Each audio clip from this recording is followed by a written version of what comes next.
This is before I was saved and after I got saved.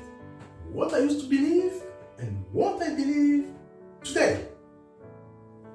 This is a testimony put in one of my many books, 1,000 Sayings to Save Your Soul. How I was saved by faith. Let's see. As usual, if there is no truth in you, you shall not see God. Therefore, seek the truth, love the truth, share the truth, so that you can be true to yourself first and then true to God. Because by the end of the day, it's all about being honest with yourself. Let's see. In the morning, when you wake up, look in the mirror. What do you see? Do you see your face or your heart? Meaning, is your heart right with God? Let's start.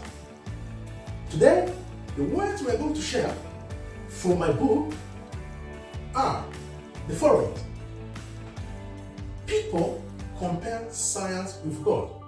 When I got saved, of course, after reading the Word of God from cover to cover, that's when I understood things differently. This is what I'm telling you to do. Read the Word of God yourself from cover to cover to understand things you have never ever imagined. Things you were not told before. So, when I read the Word of God myself, I asked this question.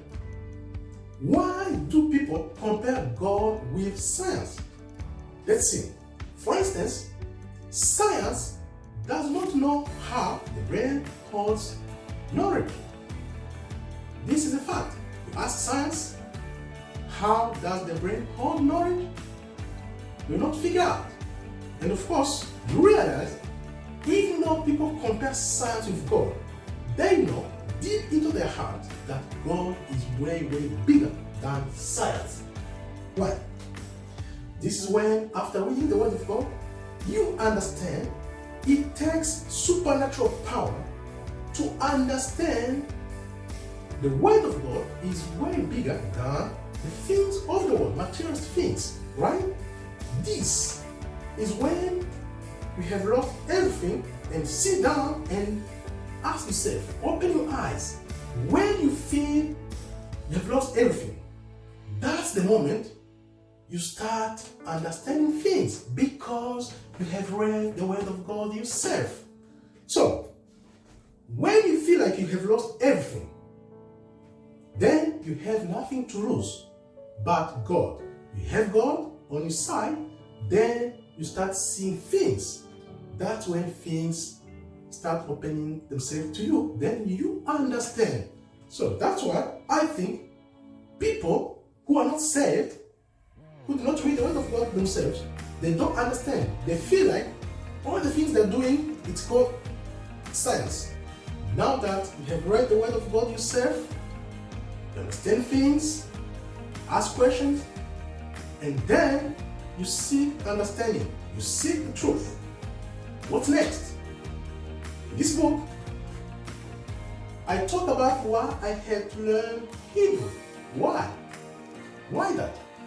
Simply because I want to travel back in time and see things how they used to be before they were translated from Hebrew, for instance, to English. This is because Hebrew is a language of holiness. You understand things the way they are supposed to be understood, and of course, it was not my own will, it was God's will to teach me, to make me understand how things used to be before they were translated multiple times. This is how I start to seek the truth, love the truth, and share the truth, and be in the know, and call on everyone to seek the truth, because the truth will make everyone free. Thank you very much for watching. May God bless you. Shalom, shalom, shalom.